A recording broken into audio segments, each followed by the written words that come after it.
Hola, ¿qué tal? Muy buenas tardes a todos en Proyecto Grado Cero. Esta es una nueva emisión de nuestro proyecto y en esta ocasión tenemos la fortuna de poder platicar, de poder conversar un momento con la doctora Leticia Armenta Fraire, quien es la directora del Centro de Análisis Económico del TEC de Monterrey Campus Ciudad de México, a quien le agradezco mucho que nos permita estar aquí esta tarde. Doctora, muchísimas gracias por aceptar pues conversar con nosotros sobre todo de este tema tan importante que es la propuesta de reforma energética presentada por el Ejecutivo hace unas semanas. Y bueno, doctora, usted tiene dentro de sus publicaciones pues algunas notas respecto a precisamente petroquímica y esta parte del petróleo. ¿Cuál es la situación actual, doctora, que nos puede platicar acerca del petróleo en México? Bueno, en realidad la industria petrolera ha ido cambiando a lo largo del tiempo en cuanto a su énfasis industrial. En las primeras etapas, en los años 60 y 70, las grandes inversiones de la industria tenían la visión de que el petróleo mexicano fuera transformado y en este sentido beneficiara a la industria.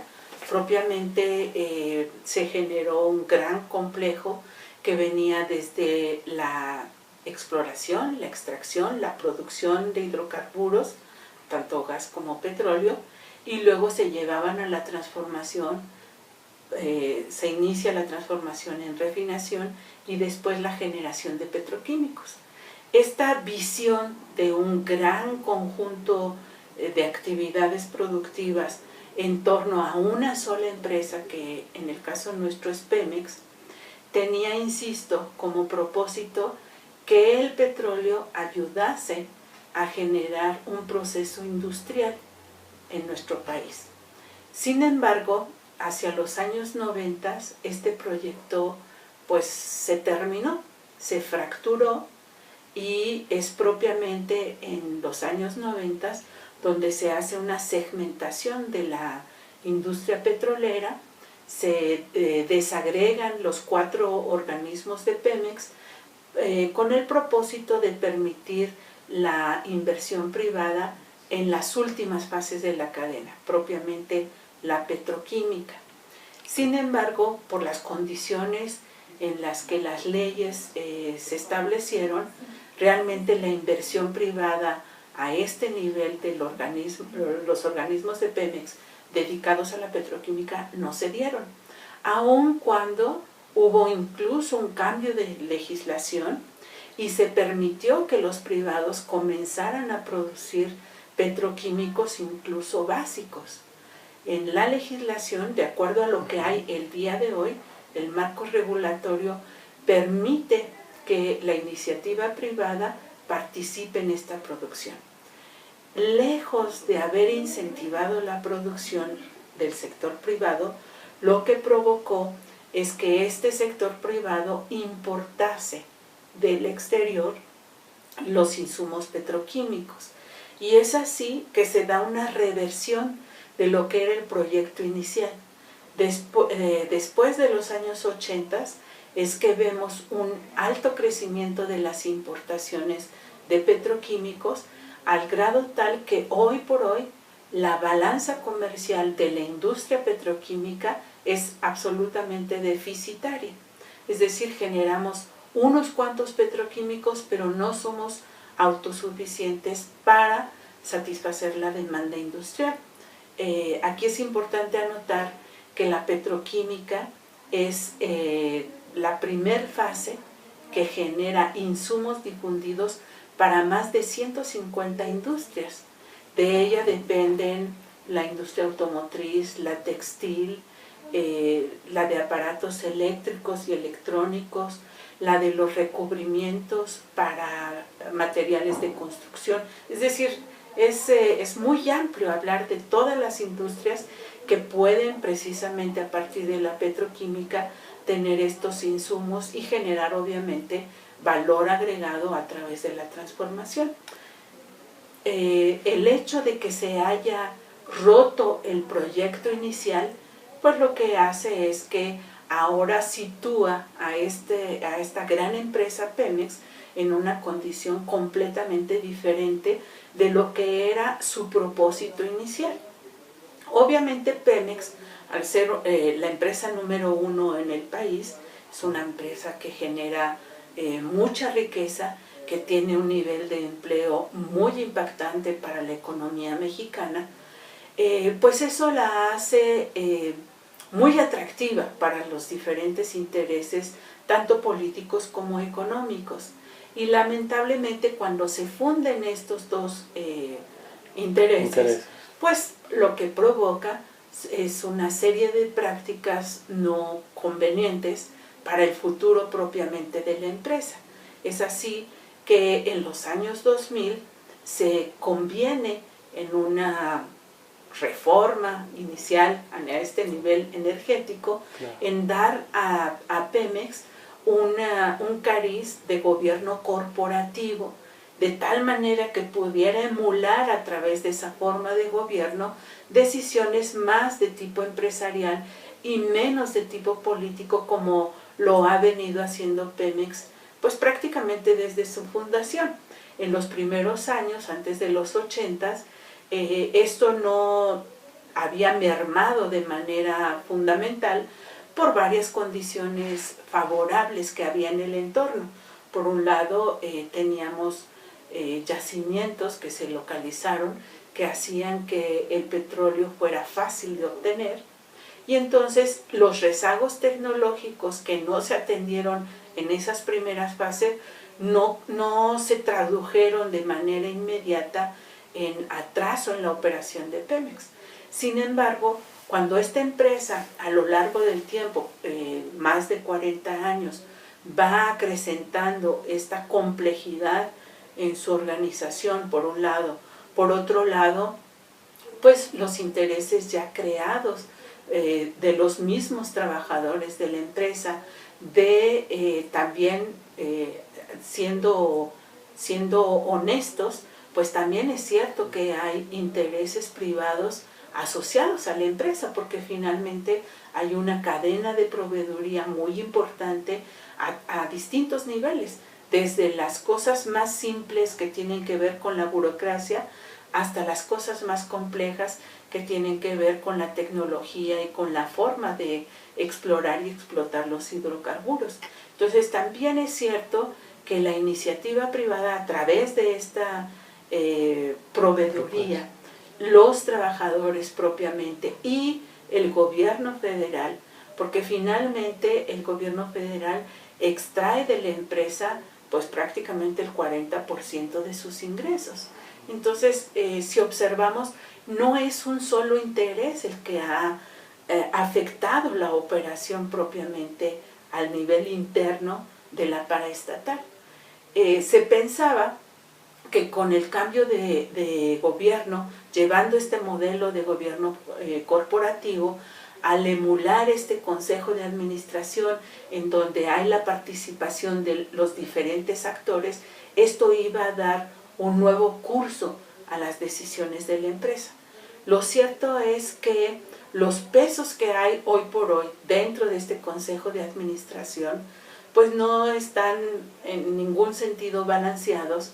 Los profesionales que son independientes y que participan en el consejo a nivel precisamente de consejeros, pues no tienen tampoco la fuerza que pueda contrarrestar el resto de los intereses que ya de una manera regular participan en las decisiones de la empresa.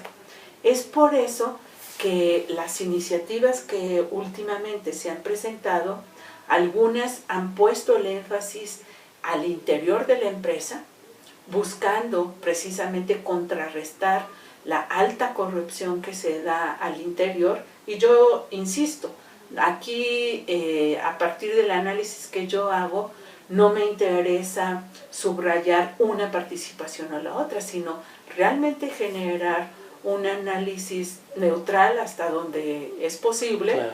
Recordemos que las ciencias sociales es difícil ser absolutamente objetivo, pero sí reconocer que son más de un interés el que priva finalmente dentro de la empresa y que no facilita la toma de decisiones, sobre todo en un sentido técnico productivo. Esa es la gran adolescencia de la empresa.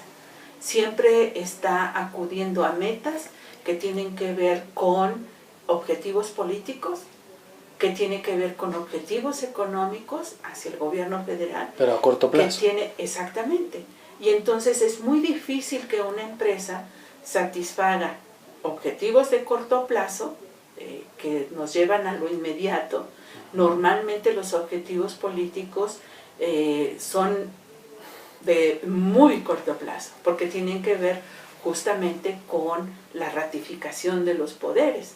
Claro. En cambio, las empresas de este tipo, las empresas en el área energética, en todo el sector energético en el mundo, son empresas que necesitan, por la naturaleza propia de su actividad, tener objetivos de largo plazo. Eso tiene que ver con la inversión, eso tiene que ver con la adopción de tecnologías específicas, eso tiene que ver con la manera que se explora, se identifican los nuevos campos. Eso tiene que ver con qué tanto se prolonga o no la vida, técnicamente hablando, de un pozo petrolero, por ejemplo. Entonces, es muy difícil balancear en este nivel, por un lado, los objetivos inmediatos, por otro lado, los objetivos de largo plazo, que son los que tendrían que darle precisamente la solidez a la empresa para mantenerse en el tiempo. Claro. Esta complejidad no fue posible subsanarla en las reformas anteriores, con todo y que las dos anteriores que hemos tenido ya dentro del nuevo siglo buscaban precisamente dotar de herramientas administrativas y empresariales a la paraestatal. Hoy, una de las tres iniciativas que se están discutiendo, que finalmente seguramente va a terminar en una mezcla de estas tres visiones propiamente, justamente ha puesto el dedo en la llaga en este sentido y nos habla de una transformación legislativa que haga de Pemex primero un organismo autónomo, es decir, independiente de las decisiones fiscales. Eso sería muy importante para la empresa. Por otro lado, que no haya este doble juego de los trabajadores, porque hoy por hoy son juez y parte. Al permanecer dentro del Consejo de Administración, toman decisiones laborales que van directamente a afectar o a beneficiar su propia actividad. Su bolsillo, como tal. Entonces, es muy difícil cuando somos juez y parte. No tiene que ver con satanizar a un sindicato, ¿no? Simplemente ese hecho de colocarnos nosotros mismos en un doble rol, pues nos lleva a cometer grandes errores. Y por el otro lado, insisto, en esta iniciativa, que es la que viene desde la izquierda, se están estableciendo o se proponen una serie de controles para reducir justamente la corrupción.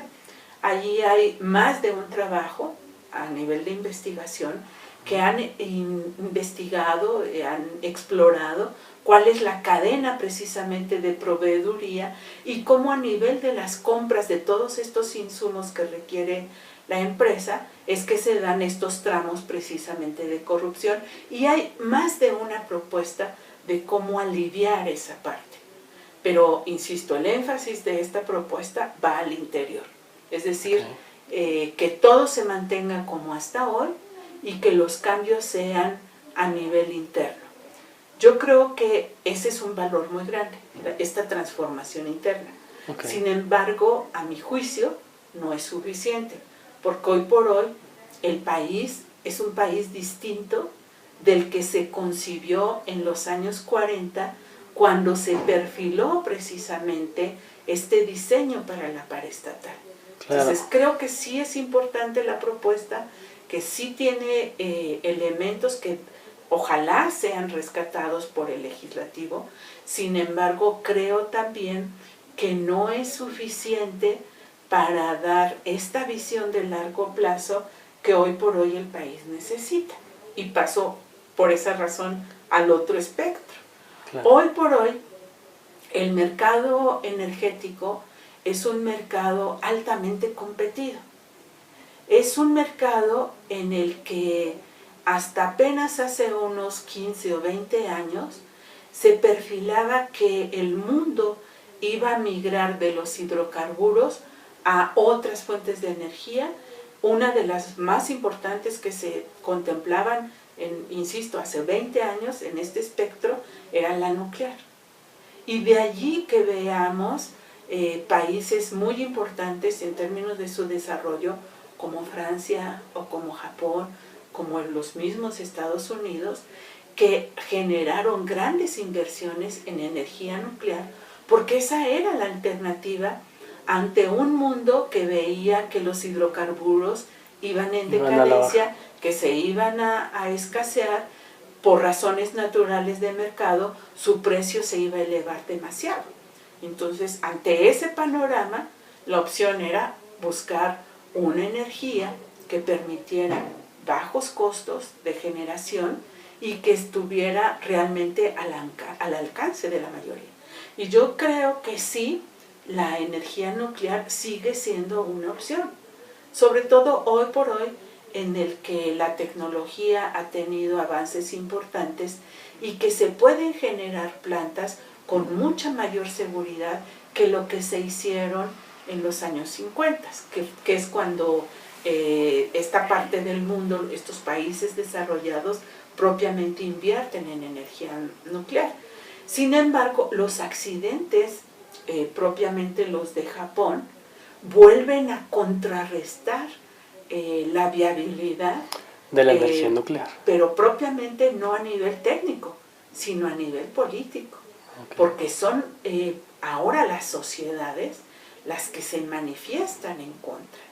Entonces, ahí hay un debate no terminado todavía, porque finalmente están siempre estas dos visiones, la visión de la sociedad y la visión técnica, económica. En este lado, la parte técnica, sería viable la energía nuclear, pero por el impacto que ha generado, la falta de cuidado, la obsolescencia propiamente de las plantas y la falta de actualización de esos equipos, bueno, ahí está este impacto en la sociedad, en el ambiente, que obviamente ningún país quisiera asumir un riesgo como ese. Sí, por supuesto. Entonces, ante ese panorama y en la búsqueda de otras opciones de energía, se desarrollan en un primer momento las renovables. Sin embargo, en ese terreno, el inconveniente es que tanto la eólica como la solar, como la que depende de las olas del mar, se me va el nombre, pero todas ellas son por su naturaleza, es decir, dependemos finalmente de recursos naturales, el medio ambiente. No podemos predecir con exactitud cuánta cantidad de sol vamos a tener en los próximos 15 o 20 años. No podemos predecir con exactitud qué va a pasar cuando este cambio climático nos lleve a tener otros climas en las mismas zonas donde habitamos. Entonces, hay una serie de condiciones naturales que no está en nuestro control todavía, que la tecnología no avanza tanto como para tener la capacidad predictiva. Y por eso siempre se mantienen en un segundo término. Por eso es que la nuclear se mantiene siempre como la primer mejor opción, una vez terminados los hidrocarburos. Esa parte de energía natural, como la solar, que ya usted mencionaba, doctora, ¿será un poco inviable también o se quedará como en segundo término porque es más costosa? ¿O porque no representa tal vez las utilidades que debería representar en el mercado? Sí, yo no creo que el límite para la solar en particular sea a nivel de los costos. Lo que pasa es que la falta de desarrollo tecnológico en esa línea de generación energética no ha sido tan amplia como lo ha sido en los otros terrenos, insisto nuclear, insisto hidrocarburos. Claro. Porque finalmente los hidrocarburos nos permiten una generación de energía muy barata, comparativamente hablando. Sin embargo, para climas como el africano, tendría que privilegiarse precisamente usar los recursos naturales y específicamente la solar. Nosotros en México tenemos la virtud o el beneficio, la bendición de que hay una cantidad de climas muy diversos dentro de la República. Lo viable para México sería que a través de las distintas zonas y regiones geográficas se privilegiara la generación que más fácilmente podemos acceder. En México tenemos no solamente las que he mencionado, sino también la geotermia como una gran posibilidad, porque particularmente en nuestro territorio tenemos esa capacidad en el subsuelo que nos permitiría esta otra generación. Pero finalmente, lamentablemente, los mexicanos no hemos puesto el énfasis correcto en la generación de innovación y tecnología. Y porque no es así, entonces tenemos que importar la tecnología. Y eso no afecta solamente a la industria energética, afecta a todas las actividades industriales en las que estamos inmersos. Es decir, no solamente es a nivel de los hidrocarburos, que obviamente nos afecta. Hoy que necesitamos ir a los océanos en una parte, o que necesitamos extraer de las rocas el gas litita o el aceite también asociado a las rocas, la tecnología no la hemos desarrollado nosotros. Y aunque hay un gran comercio de tecnología, es decir, podemos comprar esa tecnología, lo cierto es que las tecnologías se hacen de acuerdo a las necesidades que se busca satisfacer. Entonces habría que hacer no solamente la compra, sino la adaptación. Ese es uno de los grandes retos que tiene este país precisamente en generación de tecnología. Y por eso me refería al continente africano. En África hay varios experimentos de ciudades piloto, en donde son aldeas de muy bajos ingresos, en donde la misma construcción se genera con materiales de la región para hacer construcciones frescas por el tipo de clima, para generar energía a partir de las condiciones climáticas específicas de ese lugar, pero insisto, eso implica adaptación del conocimiento general. No es lo mismo la generación tecnológica en Europa o en los Estados Unidos, donde sus microclimas tienen poco que ver con nuestras situaciones, particularmente México, obviamente África, por lo que estaba mencionando, claro. Y tiene que haber una adaptación. Yo creo que el reto mexicano tiene que ver en ese camino. Sin embargo, no es tan fácil decretar, ¿no? O poner una ley cuáles son las mejores opciones y cómo debe de llevarse a cabo toda esta inversión. Nada más para poner un contraejemplo de lo que eso provoca. Claro. En México, la generación eléctrica se hace propiamente a partir de dos sustancias principales. Una es el combustorio, que es altamente contaminante, que en todo el mundo se ha desalentado su uso precisamente por la contaminación que genera, y el otro es el gas natural. En nuestro país, en los años 80, se decidió construir grandes plantas eléctricas que tienen esta facultad, es decir, usar dos combustibles, y le llamamos ciclo combinado, porque tienen esta capacidad de intercambiar el insumo del que pueden ser alimentados. Lamentablemente eso nos ha hecho dependientes del gas natural, cuando no somos productores de gas natural. Y en términos netos somos deficitarios de gas natural.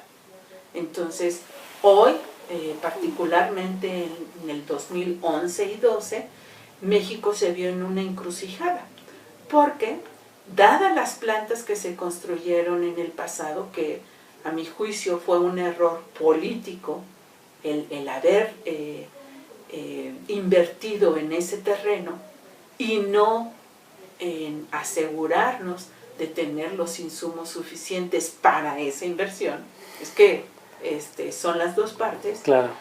Ese error lo que provocó es que en los años anteriores, el 11, el 12, desde el 10, el precio del gas natural se elevó muchísimo y empezamos a importar gas natural para producción eléctrica desde lugares lejanos, Asia, África y Suramérica.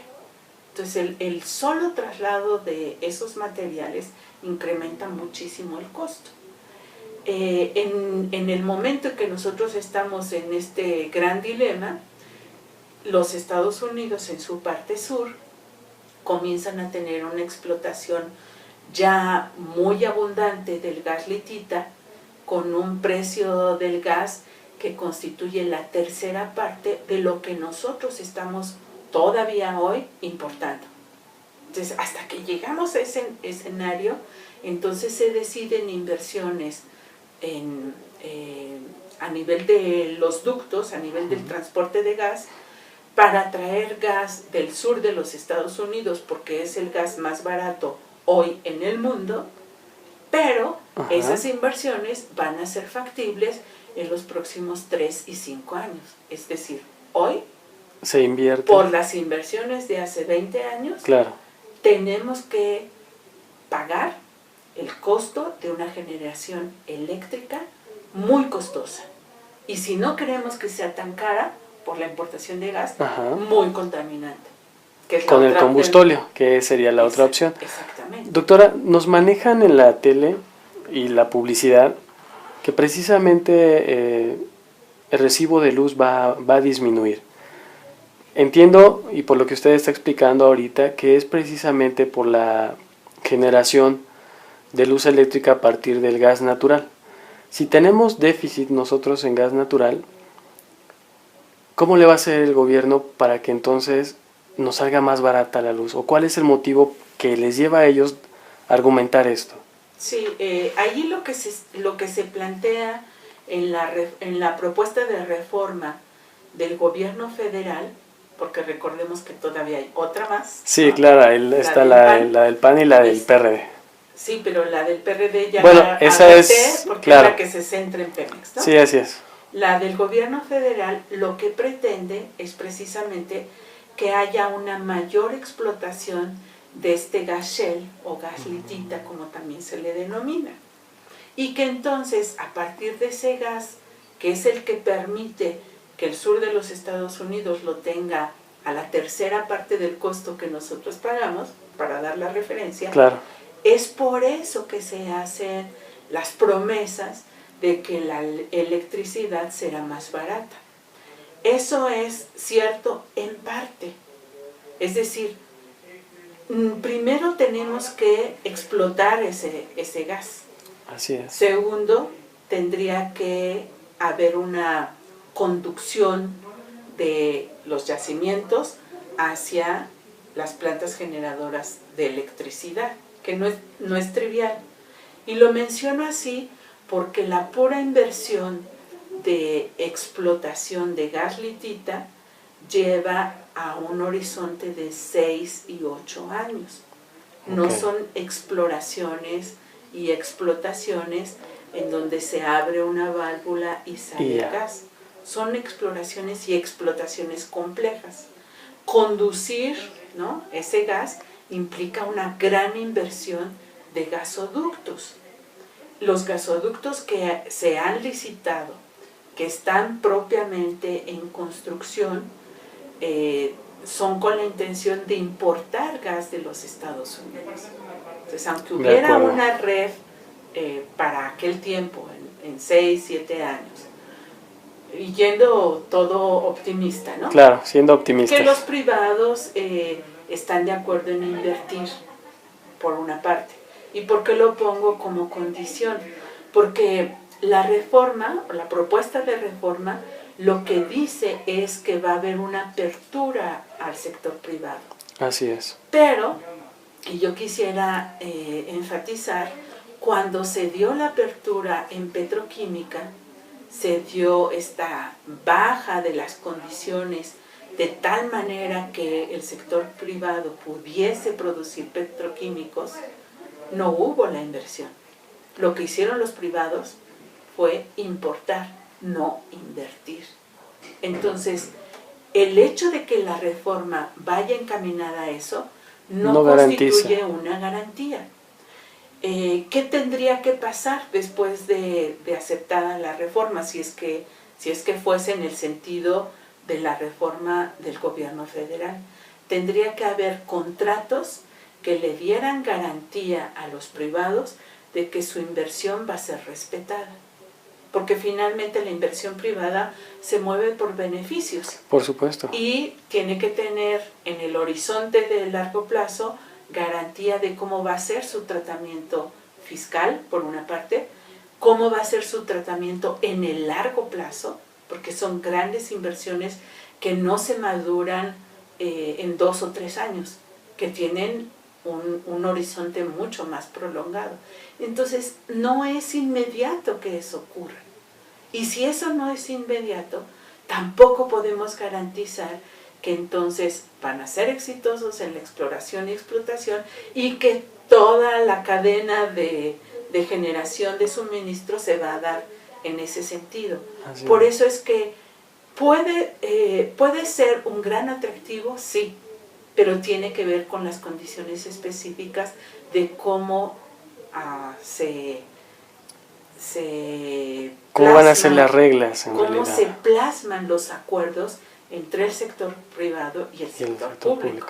Para dar un ejemplo de esto, el año pasado se dio una gran inversión en petroquímica, en una planta de etileno, en donde están coinvirtiendo precisamente una gran empresa brasileña y una mexicana. ¿Por qué lo menciono? 2012, la reforma que atendió a la industria petroquímica, la última que tenemos, es del 95, 96. ¿Cuántos años han pasado? Y la inversión privada no llegó sino hasta prácticamente... el año pasado. Hasta prácticamente 15 años después. Claro. ¿Por qué?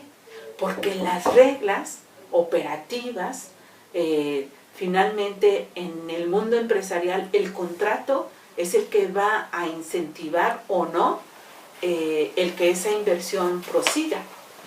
Hasta el momento en el que el gobierno federal, a través de Pemex, estuvo de acuerdo en garantizar los precios de los insumos. Propiamente la petroquímica se alimenta de gas, hasta que estuvo esa base de seguridad, que no es otra cosa más que la garantía de, por un lado, sí te voy a vender los insumos que necesitas, y por el otro lado, a precios que sean precisamente atractivos. Hasta que se logró esto, es que la inversión privada se realizó. Okay.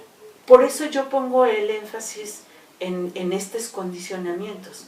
Una vez aprobada la reforma, es un paso solamente. Claro, Todavía lo más importante la implementación y todas las leyes secundarias y las formas de los contratos específicos, los acuerdos que haya entre sector privado y público, serán los que marquen la pauta.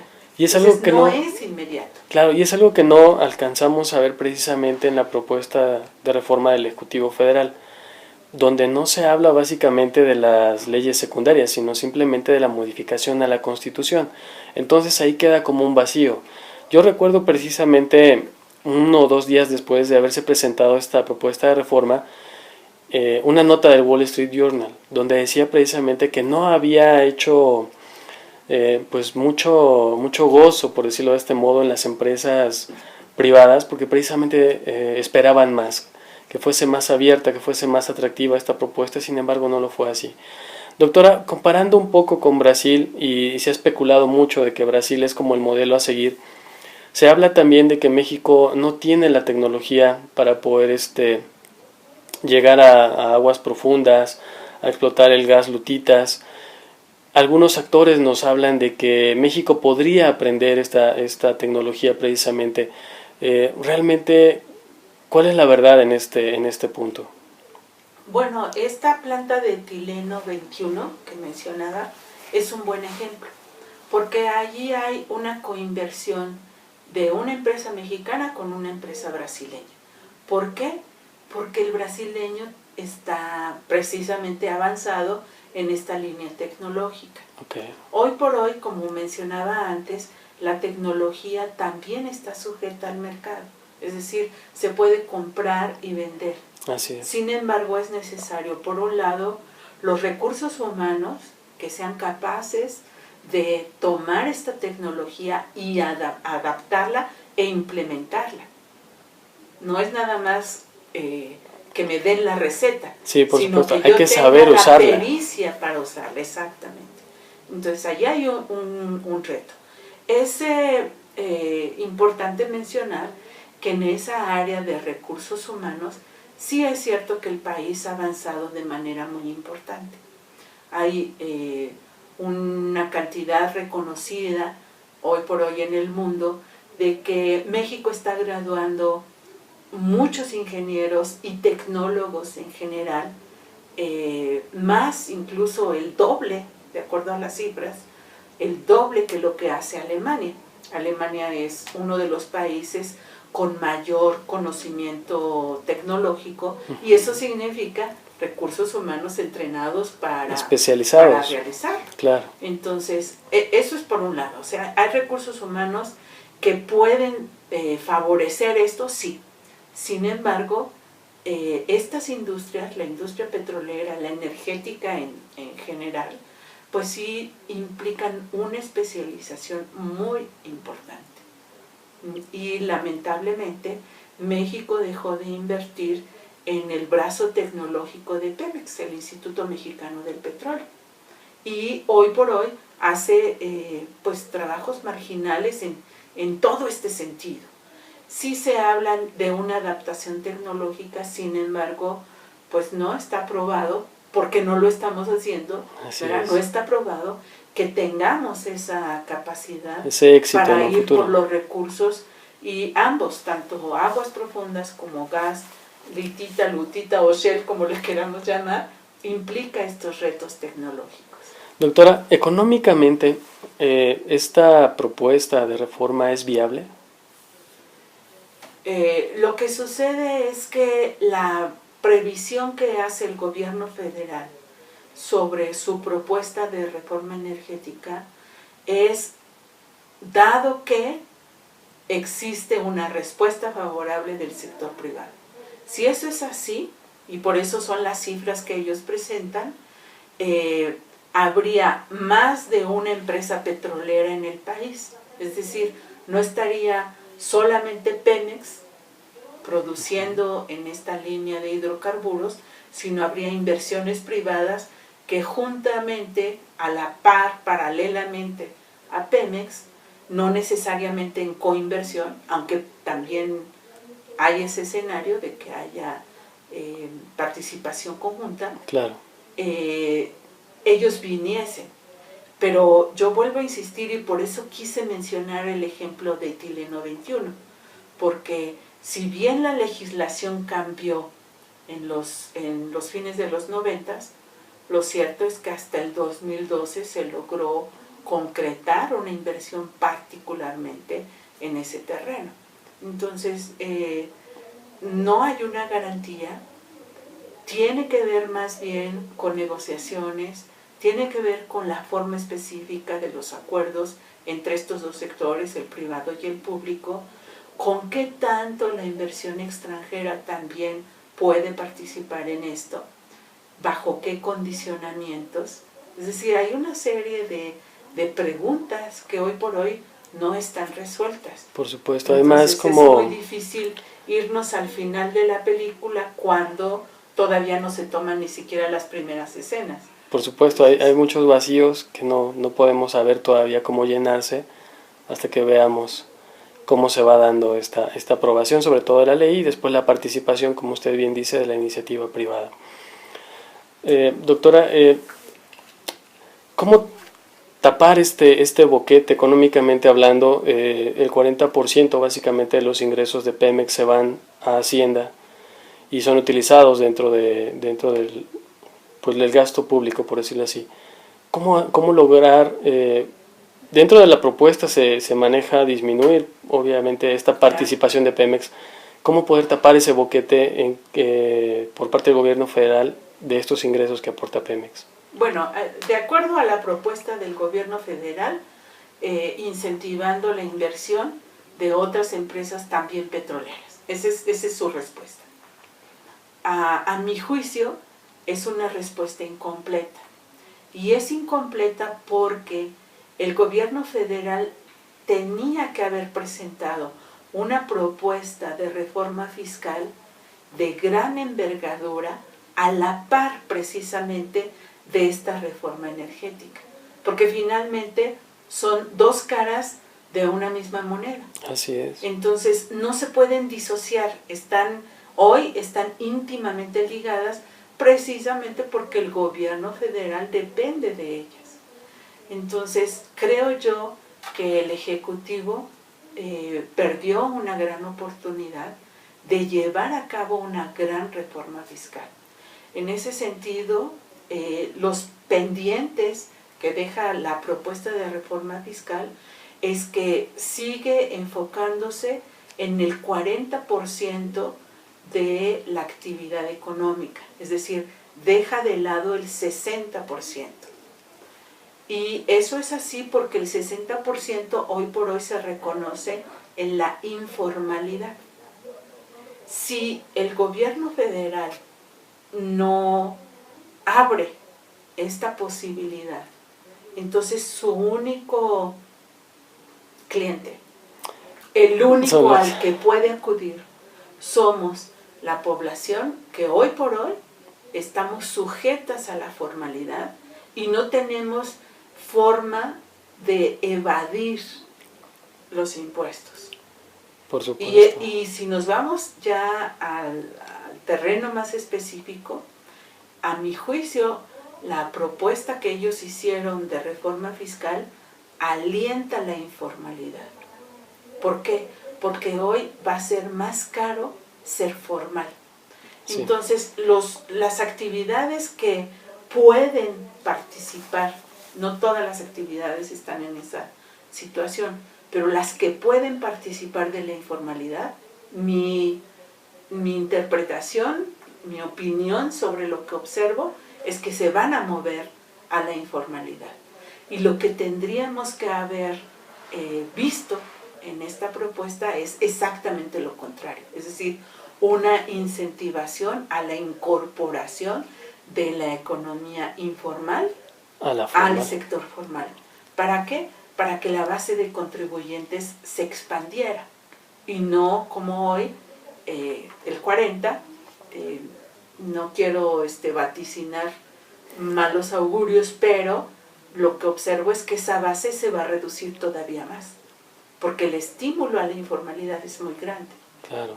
No, y aparte estamos viendo, pues, como si esta propuesta de reforma hacendaria también se hubiese hecho a la ligera y precisamente se hubiese hecho para que pues todos se negaran a esta propuesta, porque vemos sectores donde precisamente dicen no apoyarlo. Es más, el mismo partido del gobierno, una fracción de los diputados, pues no ven con buenos ojos la misma propuesta. Entonces es como si la presento, pero como con ganas de que me la rechacen. Doctora, rápidamente tocando este tema que usted, y me parece muy importante, usted mencionaba ahorita el sector informal. ¿Cómo hacer que ese sector informal se vuelva formal o de alguna u otra manera empiece a pagar impuestos? Porque en un momento dado se creó el IDE, precisamente como para que la informalidad empezara a pagar impuestos, pero realmente los resultados del impuesto no fueron los que se deseaban, de tal modo que ahorita vemos en la propuesta del Ejecutivo que se está pues abrogando o derogando ese impuesto. A su juicio, doctora, en su experiencia, ¿cómo podemos hacer que esa informalidad se meta dentro de la formalidad? Claro. A mi juicio, lo que pasó con el impuesto del IDE es semejante a lo que está pasando hoy con la propuesta de reforma fiscal. El diagnóstico no abarcó al total de la sociedad y no se observaron los patrones de conducta, los hábitos que tiene esta sociedad mexicana. Se dejaron de lado y se pensó solamente en el sector que actúa bajo parámetros formales. Y me explico. Cuando nosotros pensamos en el IDE, que es el impuesto sobre los depósitos en efectivo, tendríamos que tener entonces una base muy amplia de usuarios de la banca para que eso surtiera efecto. Así es. Pero resulta que nuestra economía funciona entre un 70 y un 80% con efectivo. Es decir, no está bancarizada nuestra economía. Exactamente. Entonces, la gran sociedad mexicana no son usuarios de servicios financieros, no solo la banca, sino incluso también las instituciones de ahorro, de crédito, como las uniones, por ejemplo, no son usuarios de esos servicios. La costumbre, la cultura del mexicano es manejarse en efectivo. Así es. Entonces, cuando se coloca un impuesto a este manejo de efectivo para usuarios de la banca, ¿a quién estamos afectando? Al que ya de por sí paga impuestos, tiene una asociación, primero con el sistema bancario y segundo con la economía formal. Entonces estoy dejando de lado otra vez a la gran mayoría de la población. Por eso es que el impuesto era improcedente. Está mal diagnosticado, está mal dirigido. No logran entender nuestras autoridades la dinámica económica de la sociedad. Entonces, mientras eso no se reconozca, pues las respuestas fáciles son estas. Claro. Porque la respuesta fácil es elevar la tasa de un ISR, claro, a los contribuyentes cautivos, a los que no tienen manera de generar sus ingresos de otra forma. Otra manera. Entonces, francamente, son miopías lo que ha orientado a estas reformas. Doctora, por último, un ingrediente especial que pudiese hacerle falta a esta propuesta de reforma hacendaria sería precisamente generalizar el IVA. Bueno, de ahí volvemos otra vez a este tema del diagnóstico. Tendríamos que cerciorarnos de que precisamente el consumo de la mayor parte de la población se realiza a través de centros comerciales que tienen la capacidad de cobrar este impuesto. Yo preguntaría a la autoridad cómo carga el IVA a los tianguis o a los mercados de colonia o a las centrales de abasto, donde se realiza una parte del comercio impresionante en este país. Y en efectivo, como usted lo mencionaba. Precisamente de los recursos es en millones de pesos, en menos de 5 horas al día y en efectivo. Así es. Está completamente fuera de el espectro cotidiano lo que las autoridades están haciendo. Entonces sí tendrían que invertir, número uno, en investigar a su sociedad, en entender cómo funciona esta sociedad. Y por otro lado también tratando de poner en perspectiva el asunto, vuelve a haber este gran conflicto de juez y parte. Hemos visto en el último año las grandes acusaciones entre los partidos, unos y otros, por el gran manejo de recursos en efectivo para financiamiento de campañas políticas. Entonces, no es solo la gran sociedad, es algo que impacta a toda la cultura y dentro de esa los políticos. Por supuesto. Doctora, pues fue realmente muy enriquecedor estar platicando aquí con usted. Podríamos estar mucho más tiempo, pero bueno, pues yo le agradezco muchísimo, doctora Leticia Armenta Fraire, quien es la directora del Centro de Análisis Económico del TEC de Monterrey, Campus Ciudad de México, habernos compartido pues toda esta experiencia, toda esta explicación, primero sobre la reforma energética, después un poco abarcamos la reforma hacendaria, ambos propuestas por parte del Ejecutivo Federal. Doctora, muchísimas gracias. Al contrario, gracias. Espero que nos permita pues seguir platicando con usted más adelante, ahora que aprueben pues ambas reformas, sobre todo la energética y la fiscal. Y bueno, sería interesante pues hacerle llegar a todos estos actores políticos pues su teléfono para que pueda darles alguna idea de cómo funciona el mercado, de cómo funciona la economía en el país.